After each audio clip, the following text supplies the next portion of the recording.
5 kettlebell movements to change your golf game and to get your fitness on point. What's going on, golf world? We are here today to bring you 5 movements that you can do with a kettlebell that are going to change your fitness, change your body, and improve your golf game, guys. Alright, so the kettlebell is an extremely useful tool, probably more so than anything else because of its versatility. We can swing it, we can press it, you can do all your kind of typical bodyweight movements, bodybuilding movements with it, and a whole bunch of other stuff, guys. Right? We can challenge the central nervous system, we can create power, we can do conditioning, we can hit every aspect of fitness with the kettlebell, which is why I'm here today to tell you if you can start using one new piece of equipment or get one thing for an at-home gym, garage setup, let's start with the kettlebell. So, today I'm going to take you through 5 movements that are extremely simple and nicely synergistic, so they work alongside the other movements and they're going to challenge your whole body, guys, alright? So I'm going to demo each movement, I'm going to go through it, how it's going to help, you're going to follow along with it. So, movement number 1 is one of the most simple and also one of the most effective. What the kettlebell is most well known for is the kettlebell swing. You've got 2 variations. You have Russian, which is going to go up to eye level, and you have American, which is going to take it all the way up overhead, guys. Alright, so which variation that we use? Typically, we're going to go with the Russian style. It gets us the glute function, it gets us the hip hinge that we're looking for, and allows us to create a little bit more repetition and gives us more or less the same results. So, how to execute that well? Number 1, like every movement, including the swing, you want to be well grounded. So the weight should be even between the feet, right and left, but also front to back. Be well grounded, guys, right? Get used to feeling the ground underneath you. Again, that's a huge thing for your swing mechanics as well. So once we pick it up, we got 2 hands on the kettlebell. A couple of keys are not to let the kettlebell drop too low. You don't want to feel as though you're letting the kettlebell go vertically down. It's got to be more of a hinge. So, to do it correctly, with the wrists, you're going to keep that kettlebell high on the thigh. So as those wrists go in, you're going to just hinge in there, nice and tight. The kettlebell goes up to the top of the thigh, and from there, you're going to then extend the glutes, guys. Right? You're going to extend the hip. So from there, all the pressure is going through the posterior chain. You should not feel as though the kettlebell's pulling you forwards. You should not feel as though, obviously, you're rocking back. Really, to start the movement, you got to tilt that pelvis, you got to push your hips back, make sure your chest goes down to the ground. Again, if we hold that chest up too much, that's why we're going to get a lack of hip activation, glute activation. It's going to be more of a pull with the arms, which we don't want to see. You want to make sure the hips go back, chest goes down, make sure your eyes just follow. You don't need to do anything excessive with your neck, and then from there, it's all through the ground. Really clench your butt cheeks, for lack of a better word, guys, alright? Get that extension, and the kettlebell is just going to go through that repetition really nicely, guys, alright? This is huge for glute activation, glute function, and if you want to keep posture in your games, you want to actually be able to use the ground, use your glutes properly, something we talked about before, being able to stay in this posture, drive through the hips, is going to be vital. So, this movement you can do as often as you want. You're going to grease that groove, you're going to get this pattern down, and you're going to absolutely make sure the kettlebell swing is going to be a part of your training moving forwards. Okay, moving on. We're staying on the lower body, and movement number 2 is going to be your goblet squat. So, obviously the squat pattern, again, very important for the same reason as the kettlebell swing. Being able to utilize the ground, hinge at the hip, and really combine all the muscles of the posterior chain and the legs to create force, to stabilize posture, and basically create a more efficient overall system. So with the goblet squat, yes, you are weighting your squat, which is obviously going to put more stress on the muscles. What you might find is that because of the hold of the goblet style, with the weight arm in front, it will help you with the squat motion. Alright, depends on your own mechanics, but basically with that focal point out in front, you can work around it with your body, and therefore in some cases, you are going to create a better squat. So, same deal as before, some people are going to be wide, some narrow. In terms of your feet, even distribution, guys, right? You want to be able to use the ground properly and get into that good squat pattern. When you go down, you're going to be driving your knees out, letting the hips go straight down, really sit into that motion, drive through your heels in the middle of the foot, and then return to standing, guys, right? As always, we are looking for 90 degrees or below, unless you have a particular reason not to, because it is human function. We want to be as natural as possible. I want to be as efficient as possible, guys, alright? So, don't let the weight shift forwards or backwards. Make sure you pressure the ground. It's a real nice, simple movement, guys, alright? Execute it well. create different patterns. You can go lighter and faster, you can go heavier and slower for different variations and different adaptations. Great way to start squatting, really easy way to learn the pattern, to get some load in there, and again, increase those gains from the ground. Okay guys, so with one kettlebell you can also create some nice asymmetry. Unilateral work, which is going to strengthen your rotation through aligning the core a little differently and responding to different stresses on different sides of the body. And that's where movement number 3 is going to come from, and that is going to be the asymmetrical lunge. So guys, for the front rack hold, you are looking to have the weight rested on the forearm and on the upper arm, guys, okay? So you want your knuckles into your chin as you go. From here, the weight is going directly through the shoulder, through the core, and you can maintain that really nicely, okay? If you let the kettlebell stand up too much, you're going to get a lot of external forces, you're going to get more deviation of the spine, and basically a lot of pressures we don't need. And similarly, if you get the hand out too low and too vertical, all the pressure then is on the wrist. Through the hand, it's going to be more difficult. So you want this nice and high, knuckles into the chin, kettlebell resting, then all the way it's going through the body. In terms of going overhead, you're looking to have your arm directly over your shoulder at all times.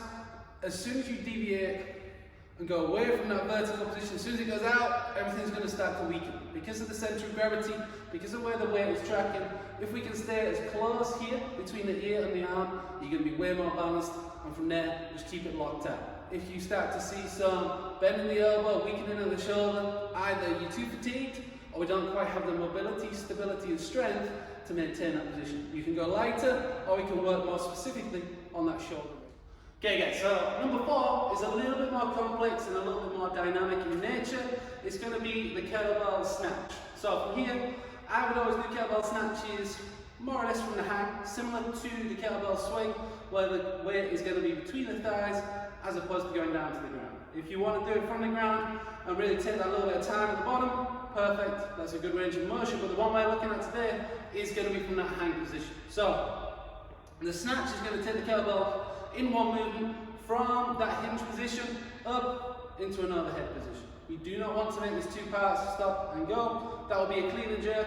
Again, great movement, but we're focusing on the snatch right now. So from here, you're looking to create the same kind of hinge through the hips as you did with the kettlebell swing, and then you have to transfer. The key there is making sure that as you pull that kettlebell, the elbow is going to track high, and you're going to try and pull it basically up to more or less your jawline. So as you extend up, you'll pull, want that kettlebell going nice and high. So at this point, that's a great practice tool right there. If you can get the elbow high, really shrug up, work through, and go.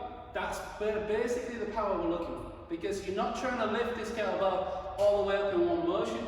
You're trying to take it to a point where you can try and turn over and create control of the kettlebell. So, working through it, as long as you hinge properly, you're going to see your hand really work through about at that chin level, guys. Alright, so as you go, we're going to swing, pull and turn. If you're nice and quick in that transition, you're not going to get any impact on the back of the hand, okay? If you try and pull too long and try and get the kettlebell really high, you're going to get a nasty turnover at the top, which is where it's not the nicest movement, guys, right? You need to get this dialed in, so start light. What I mean by that is we pull so high that the kettlebell comes down on top of us, and it's not a good deal. So, make sure you pull to the shoulder, let the hand turn through, and you really have to punch through that kettlebell, guys, alright? So as we go, pull, and go. Okay, so we get to here. As that kettlebell is below, we then go quickly through, push the hand through.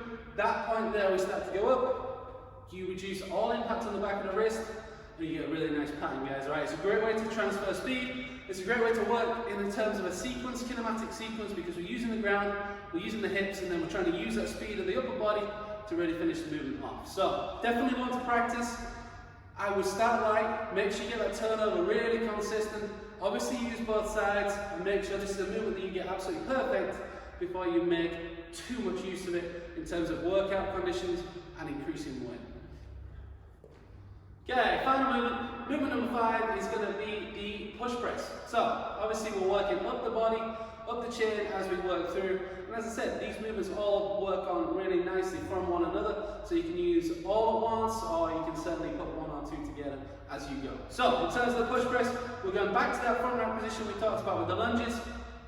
We're going to use the ground, we're going to dip, drive, and then send that kettlebell up over your head, guys. All right. So the use of the ground is very important because again, we're working the whole body as a system. We're becoming more efficient with our movement, and we're just starting to create forces and energy that are going to benefit our golf swing. So with this one, nice and simple, same rep position. I want to make sure our elbow's really tucked in. You don't want to keep that kettlebell resting on top of your shoulder. You really want to make sure it's tucked into the side, into your ribs. As we dip down with a drive, there's going to be a little bit of rotation as you lock out. Make sure again, the wrist is directly over the shoulder, and we are vertical in that position. As you retract, the elbow's going to come forwards, knuckle takes it down, back into that front rack. As you receive the weight, you're going to dip back into the ground and send that kettlebell straight back up, guys. All right, again, you can go lighter for speed, heavier for strength, and this is a great way to build on those shoulders in terms of stability, speed, power, and basically shoulder health, guys. All right, this is important. So, that's movement number 5. Let's talk about how you're going to put them all together.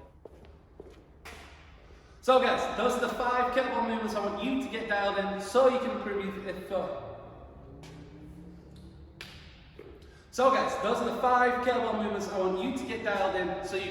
fitness, you can improve your body, and you can improve your golf swing.